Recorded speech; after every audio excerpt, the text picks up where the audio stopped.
Je suis Salah, autrement connue comme Ariane Jean, une auteure, compositrice, interprète de Winnipeg, francophone, bien sûr.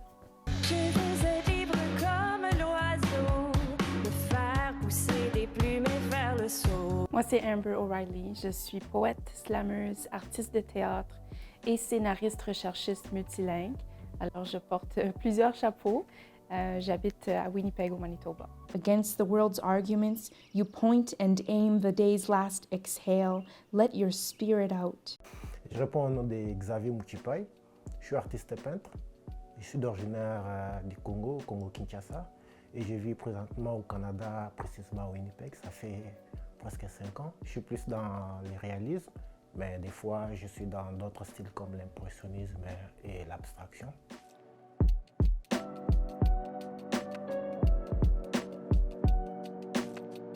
Moi, c'est Éric Rondon et je suis artiste pluridisciplinaire autodidacte basé à Winnipeg, au Manitoba.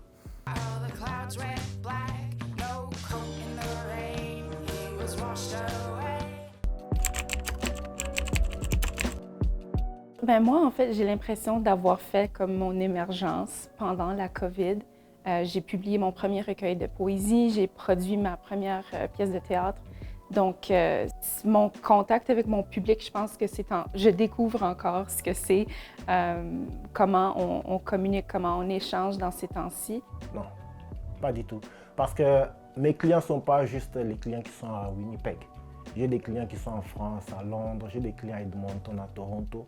La plupart des fois, c'est comme ça que je travaille, donc je peux faire un tableau, une commande et je peux l'envoyer. Ça a un peu plus changé par rapport aux expositions. Le nombre des visiteurs sont tellement réduits, ce qui rend la chance de vendre un peu difficile. Donc ça complique un peu de choses par rapport aux expositions. Ma relation avec le public aujourd'hui est un peu différente qu'elle l'a été, puisqu'on n'a pas beaucoup la chance de faire contact avec un public. C'est beaucoup de médias sociaux, de messages personnels parfois à des individus, partage de musique, etc.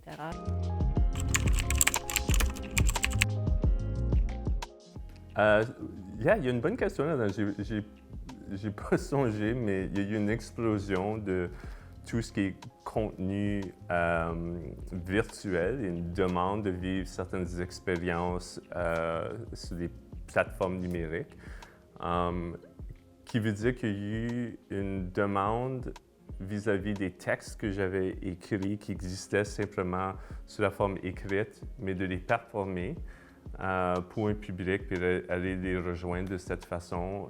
Mais il y a un adage qui dit c'est en se perdant qu'on découvre de nouveaux chemins.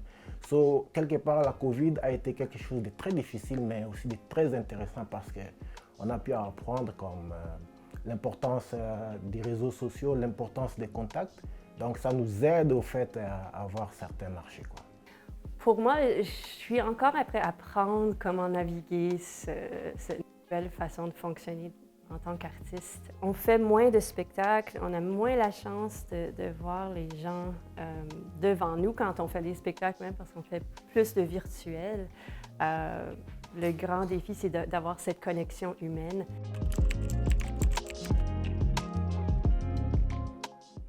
J'ai reçu énormément d'appui de la part des conseils des arts en 2020-2021.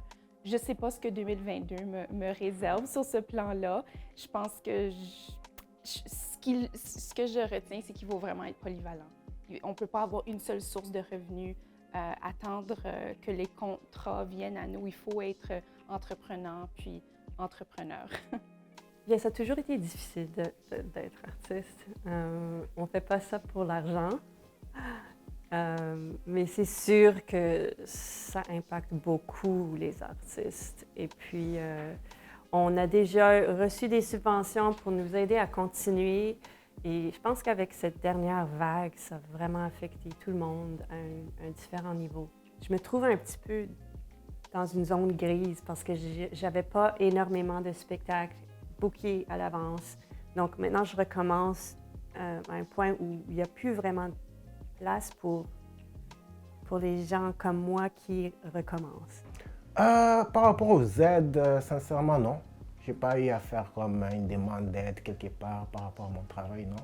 Donc je me suis juste focalisé à développer mon travail, développer mes abonnés, quelque chose comme ça. Donc je travaille un peu indépendamment des aides du gouvernement. Je sais qu'il y en a, mais pour le moment, vraiment, je travaille indépendamment de ça et ça marche très bien.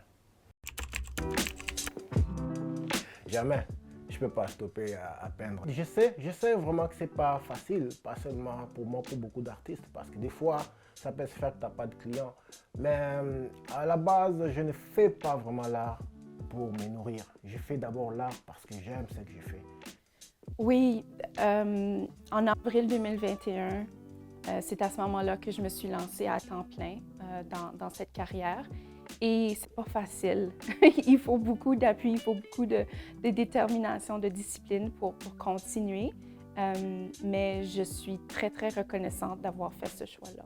Au début de la pandémie, quand on s'est tous dit, OK, il faut qu'on aille vraiment à la base de ce qui est essentiel, les travailleurs essentiels, et c'était clair que les arts ne faisaient pas partie de cette liste-là. Mais là qu'on reprend et qu'on pense santé mentale, retisser des liens sociaux, il y a beaucoup de tensions sociétales tout de suite. Mais ça, c'est le rôle des arts. Et donc, la valeur de l'artiste et la valeur des espaces artistiques, je pense que remonte sur la liste. Ben, moi, je veux vraiment remercier ma communauté pour l'appui envers non seulement ma pratique, mais celle de plein d'autres artistes émergents d'ici. Et je pense que c'est super excitant de voir ce qui se passe en ce moment. Alors, j'espère que ça continue. Mon invitation serait, si tu es membre de l'auditoire et tu vis une expérience artistique qui te touche, une façon d'encourager, c'est simplement de laisser savoir à l'artiste que tu as vécu ce moment-là. Ça peut être aussi simple que ça, comme appui pour nous garder aller, nous permettre de continuer à évoluer, nous continuer à rêver et être en dialogue sociétal pour être au bénéfice de la société. J'encouragerais toute personne qui a comme des ambitions de faire quelque chose qu'il aime vraiment, d'essayer quand même. Je donnerai mon exemple. Il y a beaucoup de gens qui m'ont demandé de quitter Winnipeg, par exemple. Il faut quitter Winnipeg, il faut aller à Toronto, il faut aller à Vancouver. Là, il y a beaucoup de monde. Mais j'ai compris une chose. Quand tu as de la valeur, c'est les gens qui viendront vers toi. Ce que j'ai appris grâce et malgré à la situation sanitaire, c'est que c'est possible de se réinventer et de trouver des façons créatives à naviguer ces temps difficiles. Et c'est ce qui continue à m'inspirer aujourd'hui.